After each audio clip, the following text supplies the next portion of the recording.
In April and October 2024, the night sky over the Middle East filled with massive swarms of Iranian drones and ballistic missiles. Within minutes, 99 military power is rarely defined entirely by the size of a defense budget. A nation's hardware is ultimately a physical reflection of how it has adapted to its unique historical trauma and geographic reality. Israel is a nation of roughly 9.7 million people. Immediately upon its creation in 1948, it faced existential multi-front wars against larger neighbors. The sheer lack of population and geographic depth taught Israeli strategists an immediate lesson. The country could never survive a prolonged war of attrition.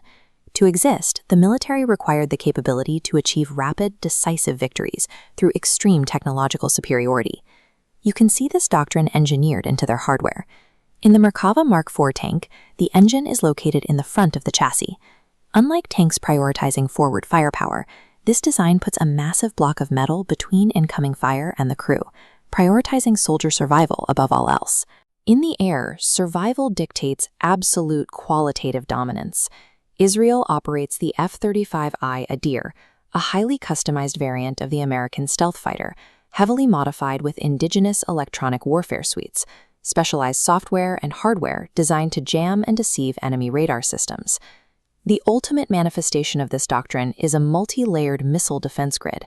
Systems like Iron Dome, David's Sling, and the Arrow network are positioned specifically to intercept incoming threats before they can reach densely populated civilian centers. The Israel Defense Forces function primarily as a localized, high-tech shield, explicitly engineered to offset a severe lack of geographic and demographic depth. Iran's military doctrine was forged through entirely different traumas. The international isolation following the 1979 Islamic Revolution, followed by a grueling 8-year war with Iraq. Cut off from Western supply chains and facing heavy global sanctions throughout the 1980s, Iranian leaders realized they could not compete in high-tech air war. Today, the conventional Iranian military, known as the Artesh, operates a decaying air force largely reliant on 40-year-old pre-revolution airframes.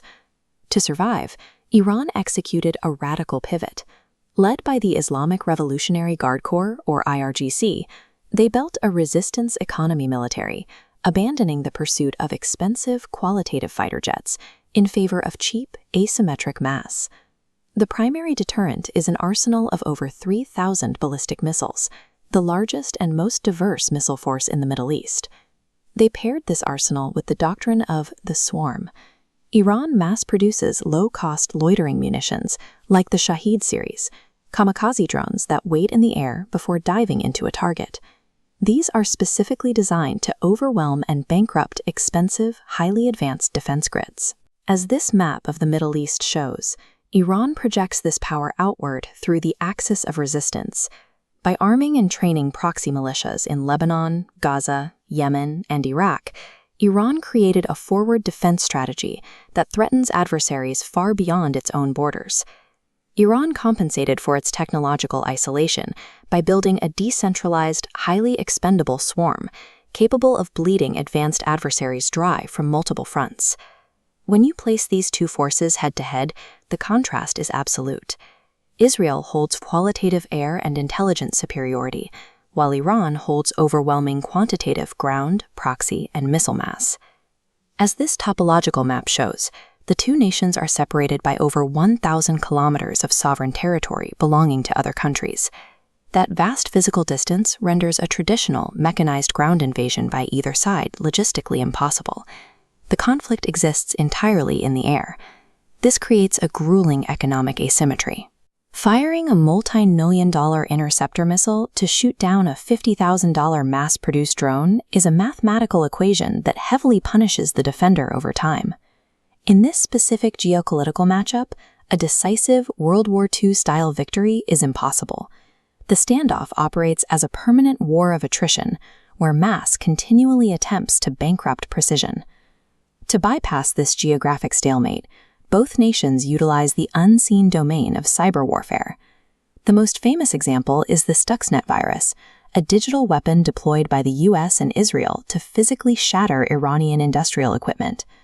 The target of that attack was Iran's uranium centrifuges. machines that spin at supersonic speeds to enrich nuclear material. While Israel relies on an unacknowledged nuclear arsenal as an existential guarantee, Iran currently operates as a nuclear threshold state. Iran possesses enough 60% enriched uranium to reach what intelligence agencies call breakout time, the period required to produce enough weapons-grade material for a single nuclear device, which could now take only a matter of weeks. If Iran crosses that threshold, the resulting dynamic of mutually assured destruction would neutralize the advantage of Israel's high-tech conventional shield. The United States built an $886 billion military to police the globe. Israel built an impenetrable shield to ensure its demographic survival. And Iran built a massive swarm to defy geographic and economic isolation. Ultimately, a nation's arsenal is simply its history, forged in steel.